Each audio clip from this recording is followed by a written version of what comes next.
നമസ്കാരം. വന്ദേ മാതരത്തിന് ഒരു ഓർഡിനൻസോട് കൂടി അതിന്റെ പദവിയിൽ മറ്റൊരു മാറ്റം വന്നിരിക്കുകയാണ്. ഇനി ഔദ്യോഗിക ചടങ്ങുകളിൽ കേന്ദ്ര സർക്കാർ നിർദ്ദേശപ്രകാരം, മാനദണ്ഡ പ്രകാരം അവരിറക്കിയ ഓർഡിനൻസ് പ്രകാരം ജനഗണമന ചൊല്ലുന്നതിന് മുമ്പ് വന്ദേ മാതരം ചൊല്ലിയിരിക്കണം. അതിനെ അവഹേളിക്കുന്നതോ അവമതിക്കുന്നതോ ആയ ആളുകൾക്ക് 3 വർഷം വരെ തടവ് ശിക്ഷ ലഭിക്കാം. സ്കൂൾ അസംബ്ലികളിൽ നിർബന്ധമായും ഇത് പാടിയിരിക്കണം എന്നിങ്ങനെയെല്ലാമുള്ള ഒരു ഓർഡിനൻസ് ഇറക്കിയിരിക്കുകയാണ്. നമുക്ക് വന്ദേ മാതരം യഥാർത്ഥത്തിൽ എന്തുകൊണ്ടാണ് എതിർക്കപ്പെടുന്നത്? വലിയൊരു വിഭാഗം ജനങ്ങൾ എതിർക്കുന്നു.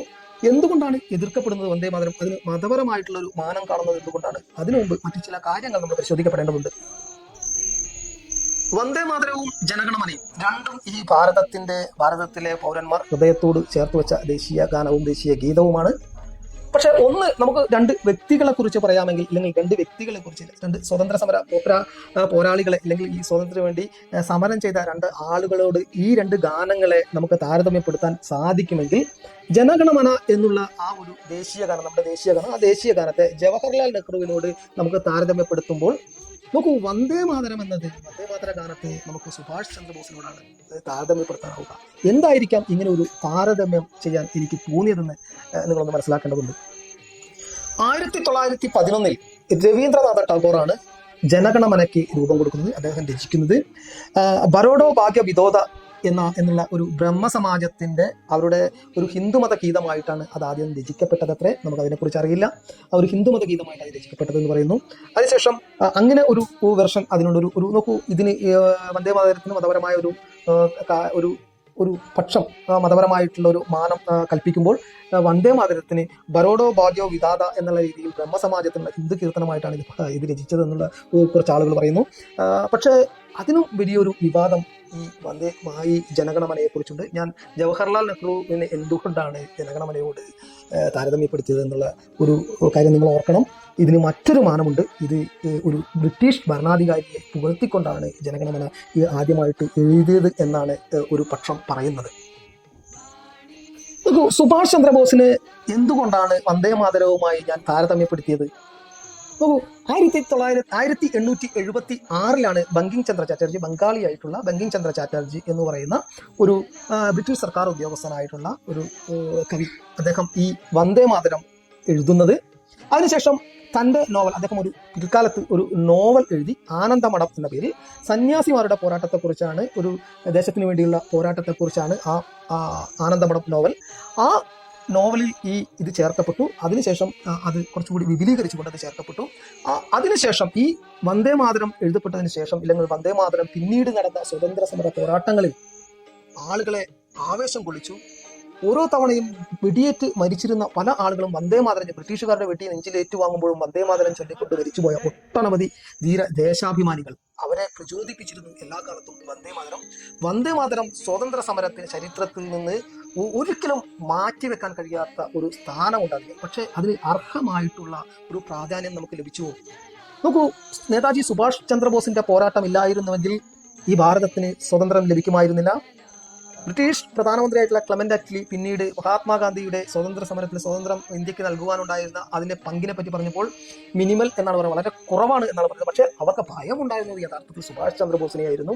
അതുപോലെ തന്നെ വന്ദേ മാതരം എന്ന് പറയുന്ന ആ ഗാനം, അല്ലെങ്കിൽ വന്ദേ മാതര ഗീതം, അത് ഇന്ത്യൻ സ്വാതന്ത്ര്യ സമരത്തിന് നൽകിയ സംഭാവനകളുടെ 7 അയലത്ത് ജനഗണമനയ്ക്ക് വരുവാൻ സാധ്യമല്ല. മാത്രമല്ല, എന്തുകൊണ്ടാണ് ഞാൻ ജവഹർലാൽ നെഹ്റുവിനെ ദേശീയ ഗാനത്തോട് താരതമ്യപ്പെടുത്തിയത് എന്നുകൂടി നമുക്കൊന്ന് പരിശോധിക്കാം. ജനഗണമന അതിനായക ജയ ഹേ ഭാരത ഭാഗ്യ വിധാത. ജനഗണമന, ജനക്കൂട്ടത്തിന്റെ മനസ്സിന്റെ അധിനായകനായിട്ടുള്ള അങ്ങ് ജയിക്കട്ടെ എന്നുള്ള രീതിയിലാണ് അർത്ഥം വരുന്നത്. അത് ഭാരതത്തിന്റെ ഭാഗ്യ വിധാതാവ് ആരായിരിക്കാം? ഈശ്വരനാണോ എന്നറിയില്ല. ഈശ്വരൻ എന്ന് പറയുകയാണെങ്കിൽ അതിനൊരു മതപരമായിട്ടുള്ള മാനം വരുന്നു. മറിച്ച് നോക്ക്, ഇതിന്റെ വിവാദത്തിലേക്ക് വരുന്ന നമുക്ക് വിശ്വസിക്കാവുന്ന ചില കാര്യങ്ങളുണ്ട്. 1911 ഡിസംബർ 27 കൊൽക്കത്തയിൽ നടന്ന ഇന്ത്യൻ നാഷണൽ കോൺഗ്രസിന്റെ ഒരു കൺവെൻഷനിലാണ് ആദ്യമായിട്ട് ഈ ജനഗണമന ആലപിക്കപ്പെടുന്നത്. അതിനുശേഷം 2 ബ്രിട്ടീഷ് ഇന്ത്യൻ പത്രങ്ങൾ അതിന് തൊട്ടടുത്ത ദിവസം റിപ്പോർട്ട് ചെയ്തു, ചക്രവർത്തിയെ സ്വാഗതം ചെയ്യുന്നതിനായി ബംഗാളി കവി രവീന്ദ്രനാഥ ടാഗോർ ഒരു പ്രത്യേകം രചിച്ച ഒരു ഗാനം ആലപിച്ചു എന്ന് സ്റ്റേറ്റ്സ്മാൻ 28 ഡിസംബർ 1911 സ്റ്റേറ്റ്സ്മാൻ എന്ന് പറയുന്ന പത്രം എഴുതിയിരിക്കുന്നു. ജനഗണമന അതിനായക ജയ ഹേ ഭാരത ഭാഗ്യ വിധാത. ജനഗണമന, അതായത് ജനക്കൂട്ടത്തിന്റെ മനസ്സിനെ ആകർഷിക്കുന്നില്ലെങ്കിൽ അതിന്റെ നായകനായിട്ടുള്ള ഭാരതത്തിന്റെ ഭാഗ്യവിധാതാവെ പഞ്ചാബ്, സിന്ധു, ഗുജറാത്ത്, മറാഠ, ദ്രാവിഡ, ഉത്കൽ. നിങ്ങളത് ഇങ്ങനെ ചിന്തിച്ചാൽ നിങ്ങൾക്ക് അതിൽ ലോജിക്കുണ്ടെന്ന് മനസ്സിലാകും. സ്റ്റേറ്റ്സ്മാൻ പത്രം, അതായത് ഇംഗ്ലീഷ്മാൻ പത്രം, അതുപോലെ തന്നെ ഇംഗ്ലീഷ്മാൻ എന്ന് പറയുന്ന ഒരു പത്രവും പിറ്റേ ദിവസം അതായത് ആ കോൺഗ്രസിന്റെ പരിപാടിയിൽ ഈ ഗാനം ആലപിച്ചതിന് തൊട്ടടുത്ത ദിവസം ഇതേപോലെ അത് റിപ്പോർട്ട് ചെയ്തിരുന്നു. നോക്കൂ, 1911 ശേഷം 1936 ജോർജ് അഞ്ചാമൻ എന്ന് പറയുന്ന ബ്രിട്ടീഷ് ചക്രവർത്തി മരണപ്പെടുന്നത്. 1936. 1939 രവീന്ദ്രനാഥ ടാഗോർ ഇത് ഞാൻ അദ്ദേഹത്തെ പ്രകീർത്തിച്ചുകൊണ്ട് എഴുതിയത് അല്ല എന്ന് പറയുന്നത്. ആ പത്രത്തിൽ അത്തരം വാർത്ത വന്നു. നോക്കൂ, അതിനെ അന്നൊന്നും രവീന്ദ്രനാഥ ടാഗോർ അതിനെ എതിർത്തില്ല. ഇത് ജോർജ് അഞ്ചാമനെ പ്രകീർത്തിച്ചുകൊണ്ടുള്ള വരികളല്ല എന്ന് പറഞ്ഞില്ല. 1911 രചിക്കപ്പെട്ട് അതിനുശേഷം 1936 ജോർജ് അഞ്ചാമൻ മരിച്ചു. 1939 ഇദ്ദേഹം ഇത് തിരുത്തപ്പെടുന്നത്. പക്ഷേ ആ വരികൾ ആദ്യം തന്നെ നമുക്കറിയാം. അത് മറിച്ച് ഞാൻ പറഞ്ഞത് അതാണ്, നമുക്ക് നെഹ്റുവിന്റെ ജീവിതവും ബ്രിട്ടീഷുകാരോട് സമരസപ്പെട്ടുകൊണ്ടുള്ളത് തന്നെയായിരുന്നു. കൃത്യമായിട്ട് അവരെ വേദനിപ്പിക്കാതെ, മറിച്ച് അവരോട് യുദ്ധം ചെയ്യാൻ അവരുടെ ശത്രുപക്ഷത്ത് നിന്നത് കൃത്യമായിട്ടും നമുക്കറിയാം. അത് സുഭാഷ് ചന്ദ്രബോസ് തന്നെയായിരുന്നു. ഈ വന്ദേ മാതരത്തെ തുടക്കത്തിൽ തന്നെ ബ്രിട്ടീഷുകാർ എതിർത്തിരുന്നു, അതിനെ നിരോധിച്ചിരുന്നു, അത് പാടുന്നവരെ ജയിലിൽ അടച്ചിരുന്നു, അവരെ ശിക്ഷിച്ചിരുന്നു എന്ന് പറയുമ്പോഴാണ് ഈ രണ്ട് ഗാനവും തമ്മിൽ എത്രത്തോളം വ്യത്യാസമുണ്ട്. ഒന്ന് ജവഹർലാൽ നെഹ്റുവും മറ്റൊന്ന് സുഭാഷ് ചന്ദ്രബോസും ആയിരുന്നു എന്ന് ഞാൻ പറയുന്നതില്ല. യഥാർത്ഥ കാരണം നിങ്ങൾക്ക് മനസ്സിലാവുക. 1907 മാഡം ഭിക്കാജി കാമ നമുക്കൊരു പതാകയ്ക്ക് രൂപം നൽകിയിരുന്നു, ഇന്ത്യക്ക് ദേശീയ പതാക. ആ ദേശീയ പതാക മൂവർണ്ണ കൊടിയായിരുന്നു. ആ കൊടിക്ക് മധ്യത്തിലായിട്ടുള്ള ഒരു നിറത്തിന് മുകളിൽ പച്ച, മഞ്ഞ, കുങ്കുമ, കേസരി വർണ്ണം ഏറ്റവും അടിയിൽ, അതിൽ ഏറ്റവും മുകളിൽ താമര, നടുവിൽ വന്ദേ മാതരം, ഒരു ചന്ദ്രക്കലയും ഒരു സൂര്യനും. ഈ നടുവിൽ വന്ദേ മാതരം എന്ന് ആലേഖനം ചെയ്തിരുന്നു ഭിക്കാജി കാമ ആദ്യമായിട്ട് ഇത് നൽകിയിരുന്നു. 1975 മുതൽ 37 വരെ ജാതി, മത, വർഗ, വർണ്ണ, രാഷ്ട്രീയ ഭേദമന്യേ എല്ലാവരും വന്ദേ മാതരം ചൊല്ലിയിരുന്നു. അതിന് ശേഷമാണ് ഈ മുസ്ലിം ലീഗിന്റെ ഒരു ദ്വിരാഷ്ട്രവാദവും ഒക്കെ വന്നതിന് ശേഷം, അത് തീവ്രമായതിനു ശേഷമാണ് കൃത്യമായിട്ട് വന്ദേ മാതരത്തിനെ എതിർക്കുവാൻ തുടങ്ങിയത്. അതിന്റെ ചരണങ്ങളിൽ രാജ്യത്തെ ദുർഗാദേവിയോട് ആരാധിക്കുന്നു, ലക്ഷ്മിയോടും സരസ്വതിയോടും ഉപമിക്കുന്നു എന്നുള്ളതാണ് അവർ പറഞ്ഞത്. അതുകൊണ്ട് തന്നെ ഒരു ഒത്തുതീർപ്പ് എന്നുള്ള നിലയ്ക്ക് മൊത്തം 6 ചരണങ്ങളുള്ള ആദ്യത്തെ 2 സ്റ്റാൻസ മാത്രം, ചരണങ്ങൾ മാത്രം പാടുകയും മറ്റുള്ളത് ഒഴിവാക്കപ്പെടുകയും ചെയ്തു. അതാണ് ഈ വർഷങ്ങൾക്ക് ശേഷം 150-ാം വാർഷികത്തിൽ, വന്ദേ മാതരത്തിന്റെ 150-ാം വാർഷികത്തിൽ കേന്ദ്ര സർക്കാർ തിരുത്തിയിരിക്കുന്നത്. ആ തെറ്റാണ് തിരുത്തിയിരിക്കുന്നത്. മതപരമായി വിഭജിക്കപ്പെട്ട ഒരു മണ്ണാണ്. ഏതെങ്കിലും ഈ രാജ്യത്തിന്റെ വികാരങ്ങളെ ഏതെങ്കിലും മതവിശ്വാസത്തിന്റെ പേരിൽ അതിനെ നിഷേധിക്കാൻ ആർക്കും ആവില്ല. ഞാനൊരു മതവിശ്വാസിയാണ്, എൻ്റെ മതത്തിനെ ഈ രാജ്യത്തിൻ്റെ വികാരങ്ങൾ എതിർക്കുന്നു എന്ന് പറഞ്ഞാൽ അവനോട് നിന്റെ മതം കൊണ്ട് നിനക്ക് ഇഷ്ടമുള്ള സ്ഥലത്ത് പോയി നിൽക്കാം, ഇവിടെ പറ്റില്ല എന്ന് പറയാൻ ഈ രാജ്യത്തെ സ്നേഹിക്കുന്ന ഓരോ മനുഷ്യനും തയ്യാറാകണം. വന്ദേ മാതരം എന്ന വന്ദേ മാതര ഗീതം ഓരോ ഭാരതീയൻ്റെയും ഹൃദയത്തുടിപ്പാണ്.